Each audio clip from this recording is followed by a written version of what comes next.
Hello, good afternoon class 8th। ये हम पढ़ रहे थे, आपकी पोएम पढ़ रहे थे। ओके, तो ये पोएम मैंने आपको लास्ट वीडियो में थोड़ी सी समझाई थी। मैंने कहा था आपको मैं इसको पूरी तरह समझाऊंगी नेक्स्ट वीडियो में। तो ये देखिए, आप ओपन कर लीजिए आपका पेज नंबर 219। ओके, 219। तो ये पेज नंबर ओपन कर लिया आपने बुक में। ज्योग्राफी लेसन है ये एक पोएम है। इस पोएम में क्या बताया हुआ है कि हम जब बहुत ऊंचाई पर होते हैं तो हम ज़मीन कैसे दिखती है, हमारे घर कैसे दिखते हैं, कुछ दिखाई देते भी है या नहीं दिखाई देते। क्योंकि जब हम एरोप्लेन में होते हैं तब हमें सब बहुत छोटे छोटे दिखते हैं ना। तो वो एक इमेजिनेशन बताई गई है, हमको इमेजिन करने के लिए कहा हुआ है। Can you imagine what your city would like if you saw it from 10,000 feet above the ground. 10 feet ऊंचाई से अगर तुम देखोगे, ज़मीन से 10 फीट ऊंचाई से तुम इमेजिन करोगे तुम्हें कैसे दिखेगी। ठीक है, neatly plan and perfect in proportion like a geometric design. ऐसा लगता है जैसे बहुत अच्छी तरह से किसी ने प्लान, मतलब बहुत पहले से ही सोचा हुआ उस तरह वो बनाई हुई है, डिज़ाइन बनाई हुई है ज्योमेट्री की।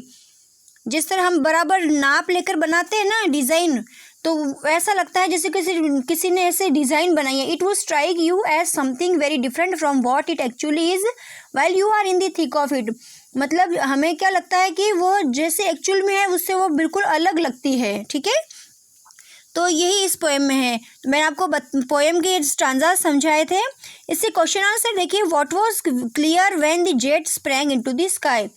जब ये जो जेट उड़ा उसमें स्प्रैंग, तो आकाश में था, तब क्या बात क्लियर हो गई। तो क्या बात क्लियर हो गई थी, ये देखो। It was clear why the city had develop the way it had. Okay, यही हमको लिखना है।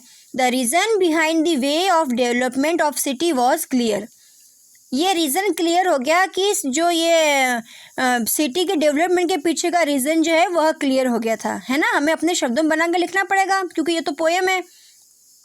How long did a mile appear to the poet. उसको कितना माइल्स लगा दूर, तो कितना लगा था। A mile appear 6 inches to the poet. 6 inch तक का लगा पोएट को। ठीक है, उसके बाद में है what thing look haphazard to the poet from where. कहाँ से उसको लगा। ठीक है, कि ये रैंडम है, मतलब एकदम सडन चीज़ है, अनऑर्गेनाइज्ड नहीं है। हैब्जार्ड का मतलब ये होता है। तो उससे को कहाँ से लगा वो। The city look haphazard from the ground to the poet. ज़मीन से उसको लगा, जब वो ऊंचाई पर था ना तो उसको ऐसे लगा कि एकदम ही सडन चीज़ है, अनऑर्गेनाइज्ड, इसको कोई ऑर्गेनाइज नहीं किया हुआ है पहले से। रैंडम मतलब अचानक में होता है ना वो। अब रैंडम का मीनिंग हैब्जार्ड आ गया यहाँ पर। Find the word from the stanza which means random. तो इस तरह हमने फर्स्ट जो स्टांजा दी हुए उसके क्वेश्चन आंसर कर लिए हैं। अब हम आएंगे सेकंड पे। ओके, सेकंड में देखिए, हम देखेंगे आपको दिया हुआ है question. At what height was it clear that the earth is round. कितनी हाइट पे है, मतलब हमें लगता है कि गोल है, पृथ्वी गोल है। At the height of 6 miles. ठीक है, ये भी स्टांजा में मिलेगा आपको। देखो, when the jet rose 6 miles high it was clear the earth was round. दिख रहा है आपको थर्ड स्टांजा दिख रहा है ना। उसमें ये 2 लाइन्स दी हुई देखो। When the jet rose 6 miles high it was clear the earth was round. तो कब लगता है कि पृथ्वी गोल है, जब वो 6 मील पे होती है। उसके बाद में है what facts were clear eight the height of 6 miles. मतलब कि क्या बात क्लियर हो जाती है, यही बात क्लियर होती है। देखो कि एक तो अर्थ राउंड है, और कौन सी बात क्लियर होती है। There is more water on the earth than land. देखो दूसरी बात नीचे दी हुई है, that it had more sea than land. Okay, दोनों बातें क्लियर होती है। तो इस तरह हमने क्वेश्चन ए भी कर लिए। क्वेश्चन 2 के देखो। What was difficult for the poet to understand even at height of 6 meals.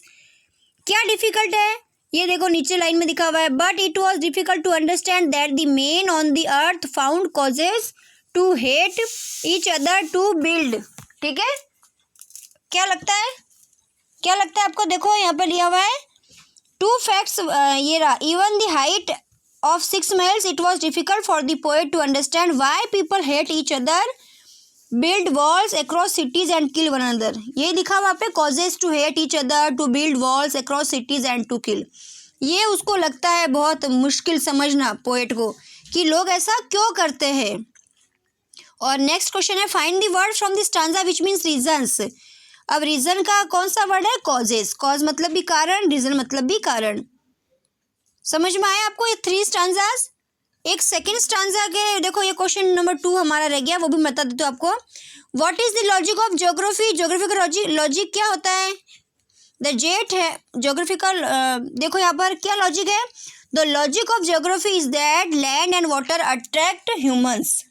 Land and water मतलब धरती और जो ये पानी है ये क्या करते हैं? मनुष्य को आकर्षित करते हैं. हम भूगोल किस लिए पढ़ते हैं? क्योंकि उसमें हम पृथ्वी के बारे में तो पढ़ते हैं, पृथ्वी के बारे में पढ़ते हैं, पानी और के बारे में पढ़ते हैं, प्रकृति के बारे में पढ़ते हैं. तो हमको वो अट्रैक्ट करते हैं, जब भी तो हम वो सब्जेक्ट लेते हैं, हमें इंटरेस्ट आता है पढ़ने में. Find the opposite words of the following from the stanza. Ripples, dirty.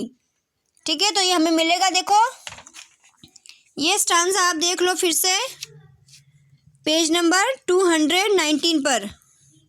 Page number 219 पर देखो. ठीक है, सेकंड स्टांजा है ये, यहाँ पर दिया हुआ है. When the jet reached the 10,000 feet, it was clear why the country had cities where the rivers can and why the valleys were populated. The logic of geography that land and water attracted man was clearly delineated when the jet reached 10,000 feet. ये है आपका second stanza. और इसका मैंने आपको question अभी मैं कौन सा समझा रही हूँ, ये पेज नंबर 220 पे बता रही हूँ मैं क्वेश्चन. तो रिपल्स का मतलब क्या होता है? अट्रैक्ट करना. आ गया वो स्टांजा में. ठीक है, अब सॉरी अपोजिट वर्ड. रिपल्स का मतलब होता है कि हमें क्या वो अब जो अट्रैक्ट नहीं करती, जो चीज़ हमें अच्छी नहीं लगती है, जिसको तरफ हम इग्नोर करना चाहते हैं, तो रिपल्स का अपोजिट वर्ड, अपोजिट पूछा हुआ है इस स्टांजा में, तो अपोजिट वर्ड आया हुआ है अट्रैक्ट. देख सकते हो आप लोग. ठीक है, ये रहा देखो. That land and water attracted man. मिला आपको? That land and water attracted man. तो रिपल्स का अपोजिट है अट्रैक्ट. और उसके बाद में है आपका डर्टी. डर्टी मतलब क्या होता है? गंदा. तो उसका क्या होगा? क्लियर. ये भी पैसेज में आपको मिलेगा, है ना. देखो इट वॉज क्लियर. ओके, ये देखो इट वॉज क्लियर. अब ये इसके क्वेश्चन नंबर 1 हमारा रह गया. Up to what height had the jet reached. कितनी हाइट तक पहुंच गया? 10,000 फीट. कहाँ तक पहुंचा था वो? 10,000 फीट. ठीक है, ये भी आपको उसमें मिल रहा है स्टांजा में. देखो 10,000 फीट. ये देखो सबसे पहली इसकी लाइन में आपको मिल गया है 10,000 फीट. और उसके बाद में what was clear to the poet at the height of 10,000 feet. अब जब वो 10,000 फीट पे गया तब उसको क्या क्लियर हो गया? It was clear why the country had cities where the rivers ran and why the valleys were populated. ये उसको क्लियर हो गया था. ये लाइन एज इट इज़ लिखनी है. It was clear eight the height of 10,000 feet Y the country had cities near reverse. कि नदियों के पास में सिटी क्यों होती है, और उसके बाद मतलब कई जैसे गांव है जो नदियों के ऊपर ही डिपेंड होते हैं, क्या क्या मिलता है उनको. And why the valleys were populated. और जो वैलीज होती है वो भी पॉपुलेशन से इतनी भरी हुई क्यों है, मतलब पानी की इसमें महत्ता बताई हुई है. ओके, तो इस तरह आपका ये जो ज्योग्राफी लेसन, ये जो पोएम है आपकी कंप्लीट होती है. आपको इसके क्वेश्चन आंसर करने 3 स्टांजास के.